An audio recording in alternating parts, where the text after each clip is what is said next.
You're listening to Shoe In, covering the ins and outs of all things footwear, from sneakers to heels, loafers to slippers, and every type of shoe in between.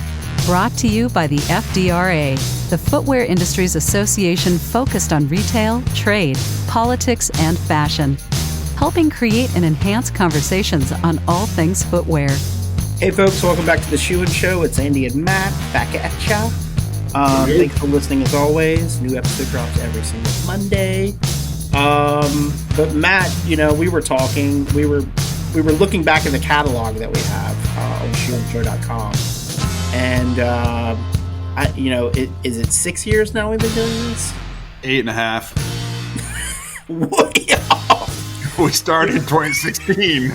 I'm only 21 years old, so I didn't know. So, the birth certificates mean nothing to me. The dates are meaningless. But 8.5 years ago, we started this, as I recall. And there have been many great conversations with industry leaders, many great conversations, some updates on what's happening in the market that may be a little dated. But for the most part, all the conversations we have are around culture or innovation or like how someone overcame something or developed something new to add value to footwear or to consumers in general. And so, I don't know. I thought Matt, it was Matt's idea. Okay. So I'll give Matt the credit for this, that we go back in the catalog and find something really compelling for folks that you may have missed it. If you've been joined Shoe and Show for the last couple of years, maybe you missed this one, but it's a really important one because no one has this. No one has this content. CNBC, nope. Fox News, definitely not. CNBC, nope. Said CNBC twice, nope. They definitely don't have it. I just wanted to confirm that. ABC News, David Muir doesn't have it. So no fact check there, brother. That's all right. Why don't you tee it up for us? All right, man. So we went back, and I wanted to pull probably our most downloaded episode of all time. And as soon as I talk about it, people will understand why. But that was all the way back, Andy, May 17th, 2021. It was episode 267, Behind the Curtain of Footwear Innovation, with Jean-Luc Diard, who at the time was the global VP of innovation at Deckers. He's the founder of Hoka One, as it's properly pronounced. And I think this episode is fascinating to get in the mindset of now one of the world's largest brands. Hoka is everywhere. It's both from a performance perspective everywhere. It's from a casual perspective. It's everywhere. And I thought, what better way for us to kind of dust something off and give it a fresh listen than to check in with Jean-Luc in our episode with him on May 17th, 2021. All right. So I won't take credit, but prior to this episode, many people didn't know Hoka, and then this episode came out, and then it just went gangbusters. So I don't want to take credit for other people's hard work. But here we go, back in time, still relevant. Here we go. And so, Matt, I think we've got one of our industry innovators on today that I think people in the industry know who they are. Maybe not outside, but the chances are, if you're out running in a hot new shoe right now in the marketplace, you're probably running in a product this guy created. So super excited about this today. Yeah, man. And I'm very excited to have Jean-Luc Diard, who's the Vice President of Innovation at Deckers Group. He also manages, and in that role, manages the Deckers X Lab. Jean-Luc, it is so exciting to have you here with us today because we love innovation. We love innovators within the footwear industry. And you check all those boxes. So thank you for coming on Shoe and Show. We appreciate it. Thank you so much for inviting me. Yeah, of course. So my first question, and I suspect sometimes we ask this, sometimes we don't, but I really want to ask this of you. What is your shoe story? Because yours is unique, and I know a little bit about it, but I would love for our listeners to dive deeper into, before we get to the Deckers X Lab, tell us how you got into the industry. So I was doing, let's say, a multitude of sports and a multitude of outdoor sports. And the good thing into the outdoor terrain is that it changes all the time, just by nature. You up, down, traverses, rocky, flat, easy, etc. The weather changes all the time, so it's a very challenging terrain. So that's one thing. On the other side, I enjoyed also. As a young person, I did track and field, and I did all those things. And there was always kind of a gap between what running shoes, let's say, could bring in a multitude of situations, and that's pretty much what led me to aim at pushing the things in this area. First, when I was the CEO at the Solomon Group, I mean, where through adventure racing we started to push the boundaries one step further, and then by creating Hoka, in aiming at pushing it even one step further. Yeah, and Hoka is one of many brands Deckers has that's on fire. Hoka is setting trends. I've seen other running brands now start to emulate many of the innovations that you've fathered, for lack of a better term. So as you take your history as an innovator and your history with Solomon and Hoka in particular, talk to us about what your current initiatives are and what your role is at Deckers and how important the Deckers X Lab is to continue that legacy of innovation at Deckers. Yeah. So Deckers is a really interesting group in the sense that we have into the group brands in a multitude of categories. So UGG on the, let's say, the big casual side. You have Teva and Sanuk that are more on the sandal side, and you have Hoka, obviously, which is on the running shoe side. So through those shoes, and this is just a simplified version of it, but through those brands, we cover really a super wide spectrum of shoes. And when you look at all those categories, one thing that is fair to say is that the running world lately has obviously been innovating at a much faster pace than many of the other areas. As the thing started to move in the running world, the amazing thing is that it is the fashion world who took mostly notice of it, and that embraced notably the oversized, let's say, technology very quickly, at some point faster than some other categories. But it's not just about one technology in one thing. It's about the benefits that technologies provide. And what we are aiming at is to provide, let's say, across the widest range of shoe categories, best practices, best ideas, best technologies that don't mandatorily transition into each and every segment, just because the brands are very often focused on one category. And they don't have the opportunity to either be curious enough about other categories or just not being working on other categories.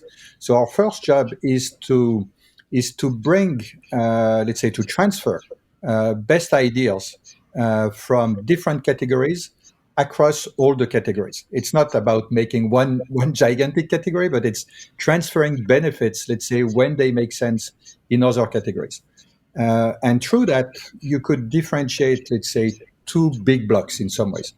Everything that is under the foot, which is an inherent part of the dynamic comfort, where fundamentally running learnings, I don't say mandatorily immediately the exact running technology, but where running learnings can apply as soon as you are in motion. And that's one thing where you see naturally elements of rocker, elements of cushioning, elements of how you just groove the shoes and how the type of profiles you make. So all those things can migrate into a very wide range of categories.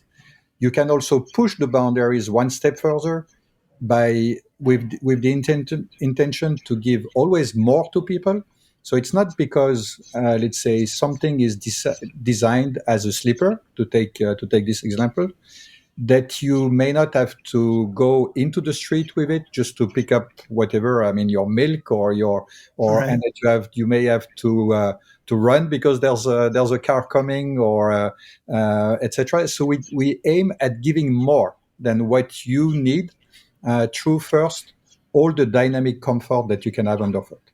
And then on the upper part of the shoe, let's say, there are obviously all the classical fit, comfort aspects, but there is one thing that we pay a little bit more attention to right now. It's thermal regulation.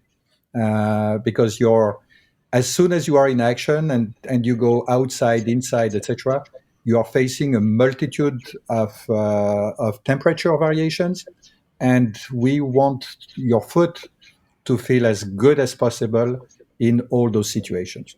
So it just to give you an idea of the things that we tend to focus a little bit on.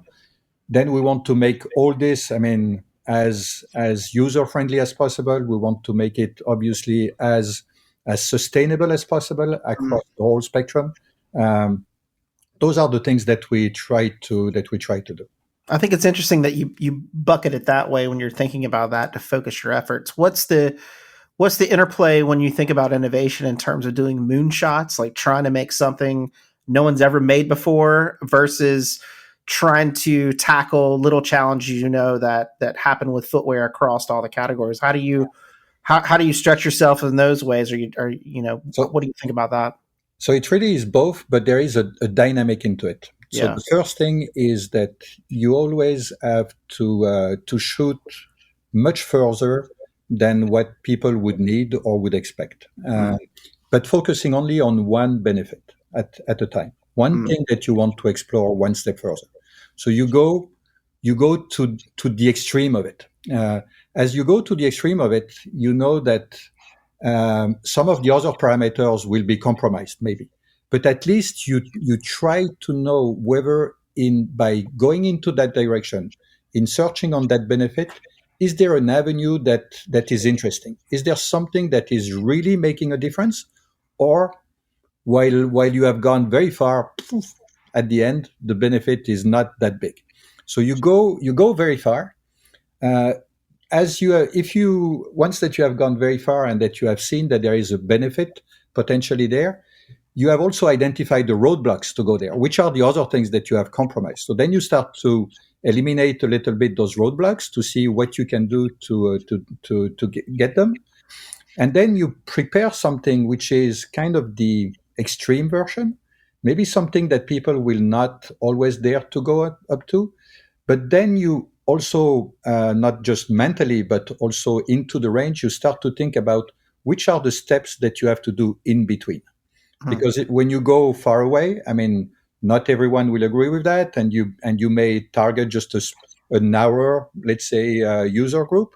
But at least you have done something that showed the potential, and then you work a little bit backwards to put the things that are in between, where you start to do those incremental steps, but you know the direction.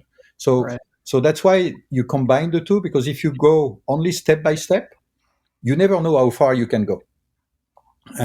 So you need really to jump clearly ahead, at least on one or the other, and one parameter at a time.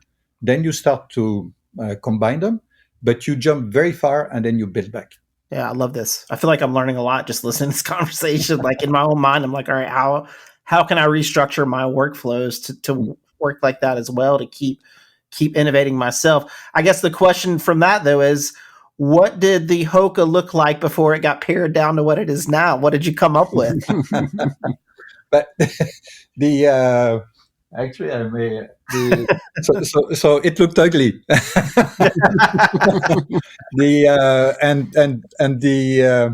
When you start something like this and you have your friends and your spouse and your kids, that are looking at you and say, "Are you sure?" But you have to go through those steps and fundamentally never stop on, let's say, the initial visual impact. The starting point of anything is the function that you are creating, and just to take a parallel with one of the most successful brand, let's say, into the Deckers Group today, which is UGG. When it was born as an après surf shoe, and nobody could say that it was really a queen of beauty as a shoe initially, but the features, the feeling that you got, made it what it became, and it turned out from being an après surf shoe to being and for men essentially at the beginning, which turned out to be a fashion woman item for the winter time, just because the functional base was initially something really special. So you focus on that. You forget a little bit about the style at the beginning, and once you have the key features that you know that there is something happening there, then you start really to go into styling, because you obviously have to make it let's say appealing enough. We knew that at the beginning, and we heard everything at the beginning of Hoka, you can imagine. But you just don't be afraid, let's say, of people's reaction, provided that you have a functional base. So, Jean-Luc, let me ask you this: as we were talking about the moonshot and the innovation and all that goes into the Deckers X Lab, how do you put time frames on these things? How do you decide, okay, we're going to give this 18 months or 2 years or 6 months or 5 years? It's really hard for me to conceptualize when do you show your cards and when do you fold, and walk us through how you kind of make those judgments for each of the initiatives that you're working on. So we always put ourselves in a mode of going fast. Always. Mm-hmm. We don't say, "Oh, this is going to be a 2.5 year development" or something like that. We aim at being able to bring the things to market in 6 months, just as a principle. And what it forces you to do when you do this is as soon as you have done your first proto, you focus on the essential. And then we turn very quickly several iterations around it. You modify the geometry, you modify the material characteristics, you modify a few things, but you very quickly, after you have pushed something extreme, you do those quick iterations. You test in a very short way with very few people. And here it's essentially the rule where one comment is the hazard, 2 is a coincidence, 3 is a rule. So you just aim at, you don't need to go, to know whether 29.71% of the people are feeling good with this. You just have to have very critical people to test with very solid reference products, some that you have, but also a lot of products that are your competitors' products or products in other areas in some cases. And as soon as you have this, then you get, let's say, your concept. And from your concept, then you start to now, say, how do I see it? Do I see it at more or less at that price point, into that category, for that user, etc.? And you take what seems to be the most successful road, you go for it, you develop it. And this is where Deckers X Lab as a principle is really interesting, because we have then the opportunity, which is different from your classical brand inline management. We have the opportunity to bring products to market as soon as we think they are ready. So we are not constrained by the classical sales meeting approach, the classical collection approach, etc. We just take the risk of say, hey, we're going to do 1,000 pair of that because we feel there is something really interesting. So we are not going to launch something that is not ready, let's say, that is not working. But through that, we will test appetite of users. We will test all the elements of manufacturing, production, development. And you have then something where you have learned more by forcing you to go to market at a faster pace. Otherwise, you are very much at risk of searching, and not finding. Forever. And there's a cost to it. I mean, there's a cost to innovation. So you need to be sensitive to that. And everything that stays for too long in the labs or so on is not worth it. So that doesn't say that everything is going to come out in 6 months. Not by any mean. I mean, some of the products will take 2 years. We hardly go beyond 2 years. Most of the time, in 1 year, we have all the things done. Because when you skip, I said, all the sales meeting and so on, you gain 6 months at least into coming to market. I think that's interesting.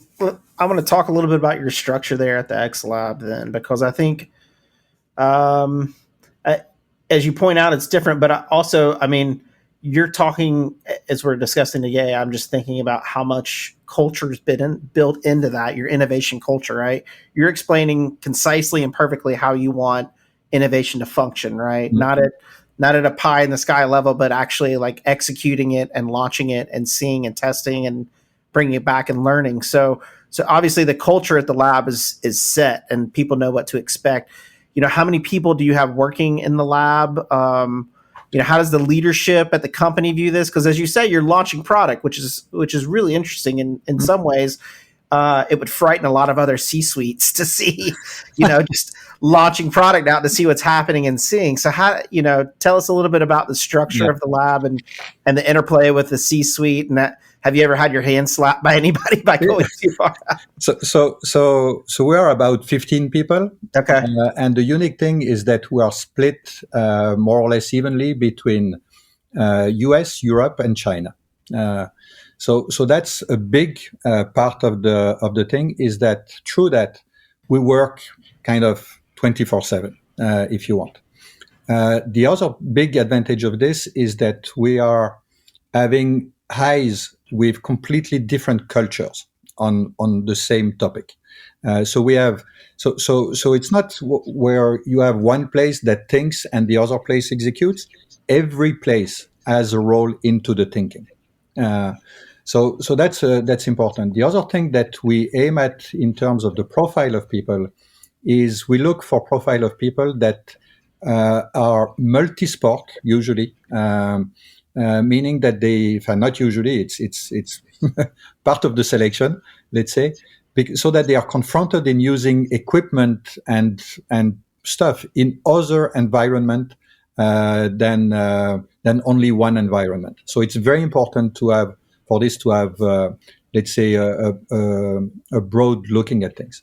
Then when it comes to your question of the C-suite and the management, what we saw at the beginning was that it was taking a long period of time in the transfer of innovation ideas or suggestions into inline. Not that the people did not like it or did not believe it, even if you have always the not invented by me syndrome from time to time, right. Just because you have a planning. I mean, you have something that is a range management and so on. But competition, let's say globally speaking, doesn't care about that. I mean, that's your own problem. It's not the problem of the users. It's not the problem of the world around you. And with information, I mean, going at full speed, you just can't wait. I mean, I have enough experience to see that the same ideas come at the same time in a multitude of places. When we launched the suspension shoe, I mean, last fall, the same month, within 15 days, you had a similar concept starting in Europe with Puma, and you had a similar concept starting in China with Li-Ning. So we were on 3 different continents, 3 different factories, 3 completely different. Ideas came at the same time. And if you don't do it, other people will do it. They will take the lead, they will learn, and by the time you try to catch up, they are already ahead. So we decided with the C-suite to say, hey, let's do something different. Let's create a label where we go DTC, so that we remove, let's say, the classical hurdles of the sales meetings and so on, and let's learn from that. And I think they gave the trust on me and my team, just because we had a little bit of experience already on the matter, and they say, well, that's worth trying it this way. Yeah, I mean, you've built up a career of showing that you can innovate, Jean-Luc. So I can imagine that you're the exact perfect person to put at the helm of the X Lab. Before we bring in Jasmine Pendergrass for our closeout segment, I want to set the record straight. I do this often because we're in the shoe industry. We hear people referencing brands and mispronouncing brands. And so can you walk us through Hoka One One? I hear all my friends say 1-1, and I always sit there, I feel like a jerk, but I'm correcting people left and right. So walk us through that. Yeah, so you're perfectly right. It's Hoka One One. And the reason is that Hoka in Maori language means flying, soaring, and Oneone means earth. So Hoka Oneone means flying or soaring over the earth. There you have, man. I love this podcast. You won't get that anywhere else. I appreciate you setting the record straight, Jean-Luc. With that, I want to bring in Jasmine Pendergrass, and Jasmine is going to do her world famous "What You Got, What You Getting" segment. So, Jean-Luc, she'll explain to you the rules, and then we'll make our way around the room in this fun little game we like to play. So, Jasmine, it's all you. Yeah. Okay, so it's pretty easy. All you have to do is say what shoes you have on currently and some footwear that you're interested in getting in the future. So I will start, so you'll have an example. I have nothing on my feet currently, but I'm hoping, Get some shoes on. but I'm hoping to get out the house later. And I plan on probably putting on a pair of sandals. I think I need to refurbish my sandals collection. So adding in some really fashionable ones and some outdoor ones. So that's what I'm getting next. What about you, Jean-Luc? What do you have on your feet now? What are you planning on getting? Right now, I have on my feet, because I'm constantly testing, I have a Sanuk prototype that will come in June very soon. So, but what you will see typically as part of the continuation of the innovation that we said, it's a transfer of technologies that we are bringing into the Sanuk range. And you know that Sanuk is known for something that is very laid back, very easy to wear. But those were built with not with big technologies, let's say. So we are bringing new concept, a totally new concept that gives those shoes not only a wonderful cushion, but a very nice rebound. The idea is to make you bounce if you want, but bounce not by running, bounce by just walking casually, to make it just fun when you are going out. So we engineered a new concept, and that's the type of benefit, as I explained before, that we want to provide beyond running. We can make walking really a nice feeling, and that's what we are trying to give. This a wonderful cushion and bounce. This is speaking my language, the walking part. So that's more my speed is the walking. So you can launch the Sanuk big guy, and I will buy those up for my feet. Just let me know for the bounce. Well, I will. So I'll play. I don't have this the Sanuk big guy yet, but I have been wearing a ton of the Hoka Aura recovery flip flops, and to your point, Jean-Luc, they have great cushioning. I wear those all over the place, and now that we're setting it into the summer months, I'm excited to be wearing those. And what I'm going to get is, now that I know about Teva Forever and the sustainability aspect of what Deckers is doing with Teva, I've got to pick up some Tevas that at some future date down the road, then I will ship back to you so you can recycle for a variety of different products. So that's exactly. No, but it's a wonderful. We are putting a big effort with the group, not just in the classical, let's say, sustainability materials and processes as everyone is doing. We tend to not talk too much about what we do, but rather do than talk too much about it, because anytime you do a product, anyway, you kind of pollute somewhere. As soon as you manufacture something. So the big effort that we do, and that is that you see through the Teva action there, is really on the end of life. We want to make sure that we work on technologies that not only, let's say, are great when you on the upfront of manufacturing, but to work big time on the end of life. Through everything it will take, to solve the problem of the end of life of products, or contribute to solve it. This is really a big focus of us as a group on this, and you will hear more from various brands on that. Great. That's awesome. Yeah, we appreciate, just to let everybody know, Deckers Brands is one of our program sponsors for sustainability. So Deckers Brands is not only creating and innovating in their own space, but they're actually contributing to FDRA to help others do the same thing. So through collaboration together, we can get a lot more sustainable. I'll say on my end, I don't buy many products. Any listener who knows, I don't buy a lot of stuff in general. My wife wears Hokas, loves them. I shouldn't be surprised at this point, but even when I was watching my daughter play soccer last Saturday, some of the parents walked up and like 3 or 4 had Hokas on. They're and everywhere. Like, They're absolutely everywhere. Like, it's just like, yeah. So you start seeing it more and more. So that's exciting to see. And what I'm still waiting on Chris Hillier there to send me some Sanooks to test. He said he would. They might not been delivered yet, so I'm still waiting on what you get, Jasmine. We'll see. You'll see. It's really interesting. I mean, you will be. I think you will be amazed. I mean, all right. It's all right. Awesome. Well, Jean-Luc, thank you so much for joining us today and sharing insights. And I think a lot of people will hear this episode, and we hope, and this is what the whole podcast is all about. We hope it sparks something in your mind. Hopefully it changes your process or helps you innovate or think through innovation steps and processes. The whole goal of this podcast is to strengthen the industry. That's really what we're here for, to share best practices, to hear leaders talk about it, and not just hear the process, Jean-Luc, but the culture that you're trying to build around that is really fascinating, and it shows in the product. So kudos to you and your team there. Keep it up. We're super excited to see what else you guys are going to be coming out with. And as always, folks, shoeandshow.com is where our website is. We have our whole catalog of almost 300 episodes now from leaders across the industry. You can go back and check it out.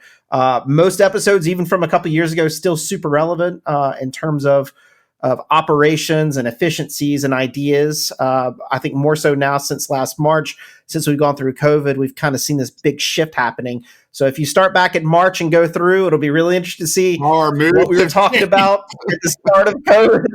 But now it's really interesting to see the conversation shift and flow towards this really hopeful, really thoughtful way of excitement now that we're coming out. And people hopefully have trimmed the fat and optimized and are thinking about things a lot differently as we reemerge as societies, which we're hopeful of. But as always, you can find us on any podcast. We thank you so much for listening. If you have ideas for shows, topics, guests, etc., drop us a line. Just let us know.